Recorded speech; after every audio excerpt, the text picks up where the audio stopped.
All right, welcome back. This is the Butt and Breneman Show. He's Adam Breneman. I'm Jake Butt. We are recording this on Halloween, so for those that celebrate, can't wait to see your costumes on social media. Adam, what is your favorite Halloween candy? Oh, I mean, I think you got to go Reese's. Like it's reliable. It's like the glue of the Halloween candy. It just holds everything together. Wow. I have a feeling you're gonna have some weird answer for what your favorite candy is. You definitely have a weird answer for this. Yeah, well, I think it's underrated. I think most people would agree once they try it, but chocolate covered raisins is like the best candy you can possibly See what I get. mean? Like, who would ever say that for their Have you ever had it? Have you ever had it? No, I have no Exactly. desire to have it. Exactly. That's such a you thing that you would say chocolate covered raisin. I was once, all right, how about Almond Joy? Because this is the same scenario. I used to think Almond Joy was, you think Almond Joy is bad? You're so predictable. Dude, I used to think Almond Joy, I would throw them out as a kid, and now like that is the go-to candy. It's absolutely delicious. What did you have a costume for Halloween? What did you dress up as? No, I didn't do anything. We may dress up our dogs or something to take a cute picture and remember it, but outside of that, no.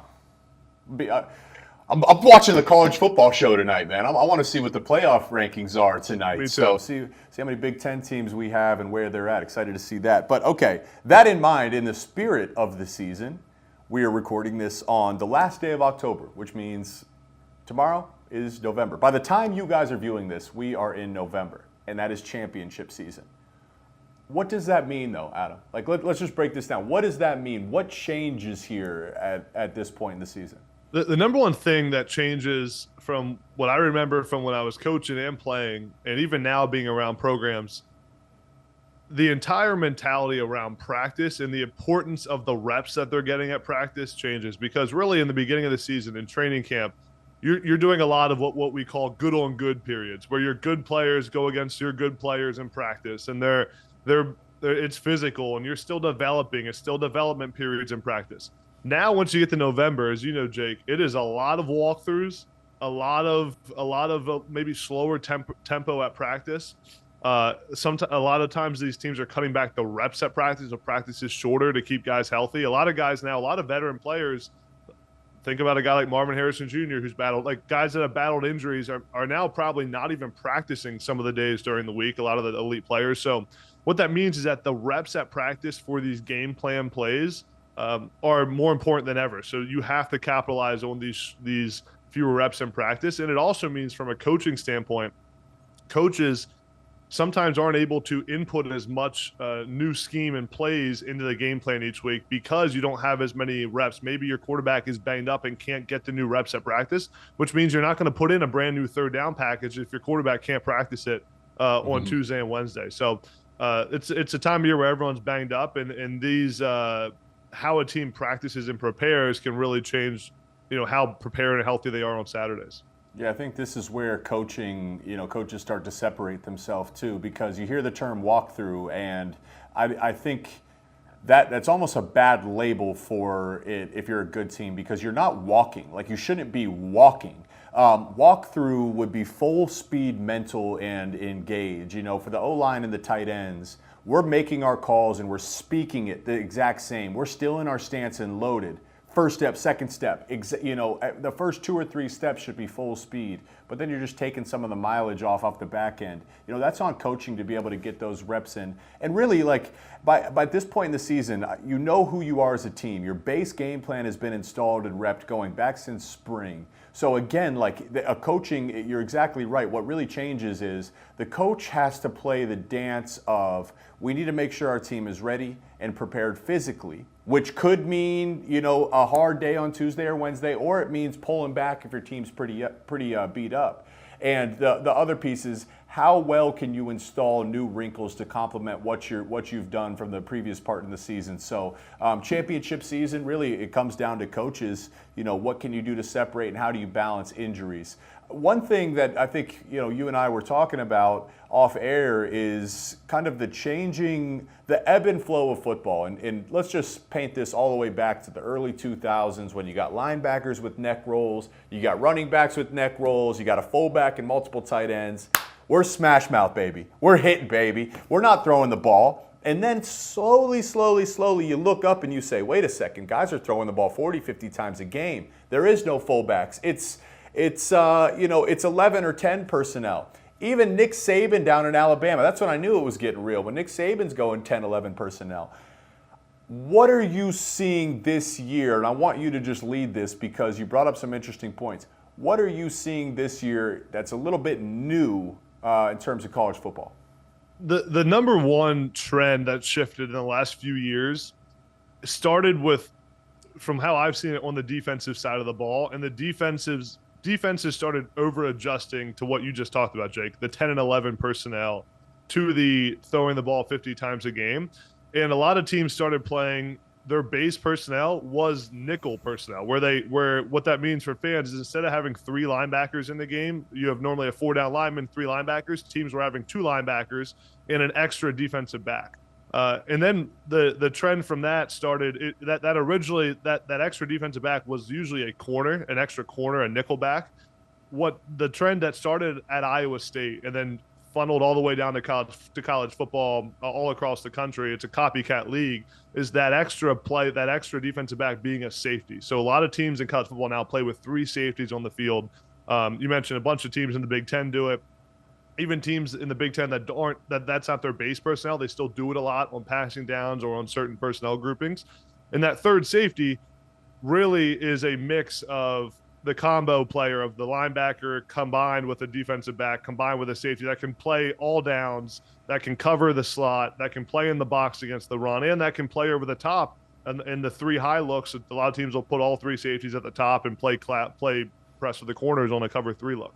So what that means for the offenses is we've now seen the offenses adjust to that personnel change on the defense, where there's been a rebalance of offenses, I believe, back to traditional wanting to be more balanced on offense, running the football, using more 12 personnel with 2 tight ends on the field, and getting away some from the complete spread offense that we saw dominate college football for a decade or so.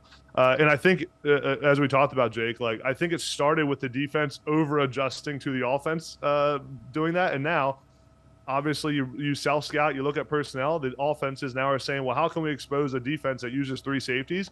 It's by being in 12 personnel and having a good matchup. It's by running the football more when they're in their 3 high look. So I think that's kind of the main trend I'm seeing right now. And then the other one, Jake, would be teams for a while playing really fast in college football was a big trend.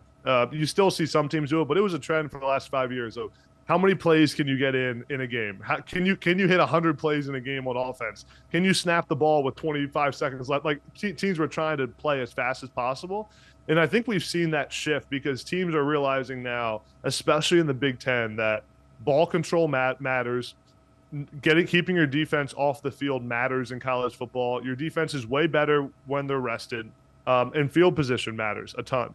So we're seeing teams not play as fast anymore, and I think the other thing is teams realize that tempo is not that hard to defend if you do it every single play. If a team knows it's coming every play, and a defense knows that an offense is going to play fast, it's not that hard to defend. You're prepared for it all week. What makes playing fast hard is when they only do it sometimes, is when they play regular tempo, they play normal pace, and then after a big play, they run up to the ball and run inside zone on you and snap the ball 4 seconds after the play. That's when it gets hard. So the trend of the tempo changing to not as much of a common theme and more so a situational trend is another thing I'm seeing in college football.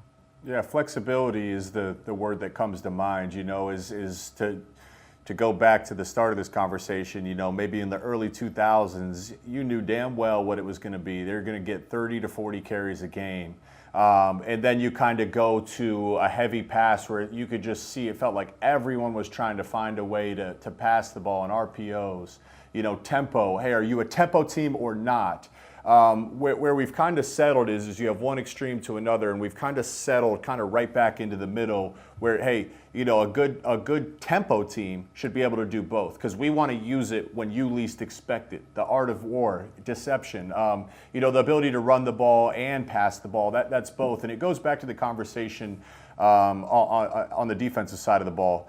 when I was talking with Jim Knowles, I called an Ohio State game earlier in the year. I'm just asking him, like, hey, where'd your defensive philosophy start? Where'd this come about? And he's telling me, how going all the way back to the early 2000s where it started, understanding, hey, we need to have a little bit more flexibility, and bringing a third safety on the field provides such flexibility, particularly when you have a safety that can hit and fill the box. So that's become such a valuable position, because maybe you have a guy that's kind of a tweener. Is he a safety? Is he a linebacker? That's extremely valuable in certain schemes, and it just gives you answers to the problems the teams present. And as far as then what happens is like you said, so you have a team that's running the ball, all of a sudden they're passing the ball. So the defenses say, oh, wait, they're passing the ball. We need to get over here to this extreme to match it. And then what you see is sometimes the best way to go is against the grain. If everyone's going this way, sometimes the advantage is actually this way. And I think of like a Nick Saban as a perfect example for how successful Alabama's been. Heavy run. Oh, wait, wide receiver you down there, whether it's them or Ohio State with some of the talent, and Tua and Jalen Hurts. And now they're kind of settled back in with like power run, QB power, and it forces, as an offense, you have an inherent advantage of knowing where you're going to go and your game plan to start. So if you do that, you get to dictate the tempo of the game. So, being able to be fluid in that sense is great. How about analytics? You call games on the weekend, I call games on the weekend, and that's always something that comes up in our meetings. How analytics is a word we hear more and more. How involved, at least in your coach meetings and your experience with your podcast and everything, what's your thoughts on analytics and its place in the game? It is as prevalent as ever. I go back to when I was at Arizona State coaching. Man, we used to get a binder every single game. There's this thing called the book. I'm sure you've seen it, Jake. It's an analytics book that every team, basically every team in the country has. And based on that specific game and based on the spread of the game, so if a team's 7-point favorites or 3-point underdogs, whether you're home or away, all of that, who's injured and who's not, you get the book on a Thursday, the Thursday before the game, and it tells you every situation what the analytics say you should do based on down and distance, based on clock, based on every moment in the game. And you flip through that book throughout the game. It's sorted first by time left on the clock. So that's how it goes. It'll be first quarter, second quarter, third quarter, fourth quarter. And then you sort based on, it's 3rd down and 2 on the 22-yard line, and we're down by 7 points, and there's 4 minutes left on the clock. And it'll tell you if it's 4th down and 2, you go for it. And it'll tell you if there's 30 seconds left, this is when you call your timeout. And a lot of coaches follow that book to a T. A lot of the head coaches have a guy. You'll see him either on the sideline holding the book behind the head coach, or up in the press box talking to the head coach. And a lot of coaches live and die, breathe by that book and follow it to a T. That's why we're seeing teams in their minus territory on their own 25-yard line going for it on 4th and 1. Going for it on 4th and 2. When on the old days they would punt that. It's because the book tells you that the chances of you getting it on 4th and 1 are extremely high, and you should go for it most times because it's a momentum shifter, and the book tells you to go for it. So coaches follow that book. The interesting thing is how it affects play callers. When a head coach knows during a drive starts, okay? A drive starts, and here's how the communication goes through the headsets for the coaches. As soon as the drive starts, the guy that has the book says to the offensive staff, he'll say, 3 or less, we're going for it. 3 or less, we're going for it. And that tells the whole staff on 1st down that if it's 4th down and 3, we're a go. That you have 4 downs if you get to 3 yards or less. A lot of times it'll be you get a 1st down. Every time there's a new 1st down, you will get a new number in your head as the offensive coordinator. And it changes how they call the plays, because now a 3rd down and 5, you don't need 5 yards if you know that 3rd down and 2 or 4th down and 2 you're going for it. You only need 3 to get the 4th down and 2. So it definitely changes how play callers call games. I was talking to an offensive coordinator from a game I was calling, and he was actually kind of opening up and saying that he doesn't really like having that information as a play caller, because then on 3rd down and 5, you're kind of torn. Like, man, I want to call my best third down play, but if we just run inside zone and get the 4th down and 2, that means we can go for it on 4th down. But then you're kind of playing conservative. Like, are we just trying to get the 4th down, or do we want to get the first down? But then if you throw the ball on 4th and 5, you're like, and don't get it, you're like, why don't we just run the ball? We would have had a 4th and 2 play that would have gotten it for us. So it's interesting how it plays in. Every single play, for an offense at least, and going for it, it's part of the discussion. And some coaches live and breathe by it. I think most do. The issue is if you don't listen to that book on every moment, the thought is that it messes up the analytics. So if you don't follow it, if you follow it sometimes and not other times, the numbers no longer add up from what that book was made off of. So it's really an interesting topic. I mean, we could dive into it forever, but it's definitely a major trend in college football. It's why we're seeing more risk being taken by coaches. Yeah, the subjectivity matters too, because it's like, hey, listen, like 4th and 1, the book, and this is why analytics are helpful, but they can't be everything in football, because hey, it's 4th and 2. Hey, you got to go for it here. But what if your offensive line has gotten no push and they're getting dominated by the defensive front from the other team? Like, you have to have some feel within the game. It can't be absolute. And to continue that point, when you're growing up, they say, hey, Reese's is the best candy, and then it's Snickers, and then it's Twix. That's what the book says, but you have to be flexible enough to understand chocolate covered raisins. I'm going to send you some. They're delicious. I can't believe your take on Almond Joy. That's beyond me. You're going to have some chocolate covered raisins, and then we'll put it in our own book one day. So how's that sound? I love it. I think we should make a candy book that everyone has to follow. All right, man. Sounds good. Well, have a great day, and I'm looking forward to talking with you again next week. Appreciate it, man.